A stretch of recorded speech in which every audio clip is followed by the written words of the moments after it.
Hello guys, അപ്പോൾ ഞാനിന്ന് ബാംഗ്ലൂർ വരെ പോവാട്ടോ. എൻ്റെ കൈക്ക് സർജറി പറഞ്ഞു. അപ്പോൾ അതിൻ്റെ ആവശ്യത്തിന് വേണ്ടി പോവാണ്. എൻ്റെ കൂടെ ചേച്ചി എൻ്റെ അനിയനും ഉണ്ടായിരുന്നു. അപ്പോൾ ട്രെയിനാട്ടോ പോകുന്ന വഴിക്ക് മൊത്തം നല്ല മഴ ഉണ്ടായിരുന്നു. നാട്ടിൽ നിന്നും പിന്നെ ബാംഗ്ലൂർ എത്തിയപ്പോഴും നല്ല മഴ ഉണ്ടായിരുന്നു. ഇത് കുറച്ച് ദിവസം മുന്നത്തെ വീഡിയോ ആട്ടോ, ഇപ്പോഴാണ് എനിക്കിടാൻ ടൈം കിട്ടിയത്. അപ്പോൾ ഞങ്ങൾ ബാംഗ്ലൂർ എത്തി ഒരു ദിവസം അവിടെ സ്റ്റേ ചെയ്തിട്ട് പിറ്റേ ദിവസം മോർണിംഗ് അഡ്മിറ്റ് ആവാൻ വേണ്ടിയാണ് പറഞ്ഞത്. അപ്പോൾ ഞങ്ങൾ മജസ്റ്റിക് തന്നെ ഒരു റൂം എടുത്ത് അവിടെ ഒരു ദിവസം നിന്നു, റെസ്റ്റൊക്കെ എടുത്തു. കാരണം മോർണിംഗ് അഡ്മിറ്റ് ആവണമല്ലോ. സോ നന്നായിട്ട് ഉറങ്ങി. പിന്നെ ഞങ്ങൾ പിറ്റേന്ന് രാവിലെ ഒരു ഓട്ടോ ബുക്ക് ചെയ്ത് നേരെ എൻ്റെ ഹോസ്പിറ്റലിൽ തന്നെ എനിക്ക് സർജറി ചെയ്യുന്നത്. അപ്പോൾ അങ്ങോട്ട് പോകുമായിരുന്നു കേട്ടോ. രാവിലെ ഒരു 7:30-7:45 അവിടെ എത്തിയപ്പോഴത്തേന് OPD ഒന്നും തുറന്നിട്ടില്ല. പിന്നെ ഡോക്ടർ വരാമെന്ന് പറഞ്ഞു അഡ്മിഷന് ഇൻസ്ട്രക്ഷനൊക്കെ എഴുതി തരാൻ വേണ്ടി. കുറച്ച് നേരം അവിടെ വെയിറ്റ് ചെയ്തു. അങ്ങനെ ഞാൻ എൻ്റെ വാർഡിൽ തന്നെ റൂം എടുത്തു. അങ്ങനെ വാർഡിലെത്തി കുറച്ച് നേരം ഇങ്ങനെ റെസ്റ്റ് എടുത്ത് ഓരോന്നൊക്കെ ഇരുന്ന് ആലോചിച്ചു. നല്ല ടെൻഷൻ ഉണ്ടായിരുന്നു. ലൈഫിൽ ആദ്യത്തെ സർജറി അല്ലേ.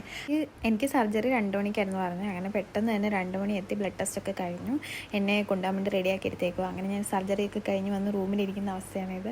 അപ്പോൾ കുഴപ്പമൊന്നുമില്ല, കാരണം കൈയൊക്കെ മരച്ചിരിക്കുന്നുണ്ട്, വേദന ഒന്നും അറിയത്തില്ല. അതുകൊണ്ട് ഇങ്ങനെയൊക്കെ ഇരിക്കുന്നത്. ഇത് കഴിഞ്ഞ് നല്ല സീനാവുമെന്ന് എനിക്കറിയാം. സോ ഞാൻ ആ ടൈം എൻജോയ് ചെയ്യാൻ വേണ്ടി നോക്കി. എന്നെ കാണാൻ കുറേ പേരൊക്കെ വന്നു കേട്ടോ. എൻ്റെ ഫ്രണ്ട്സൊക്കെ ഉണ്ടായിരുന്നു അവിടെ.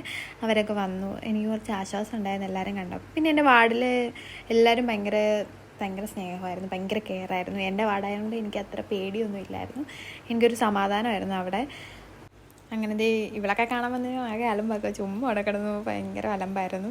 പിന്നെ ഇതൊക്കെ കാണുമ്പോൾ എനിക്കൊരു സന്തോഷമായിരുന്നു. എനിക്ക് ടെൻഷനായിരുന്നു, നല്ല ടെൻഷൻ ഉണ്ടായിരുന്നു. പിന്നെ ഇവരെന്നെ കുറേ സപ്പോർട്ട് ചെയ്തു ഇവരൊക്കെ.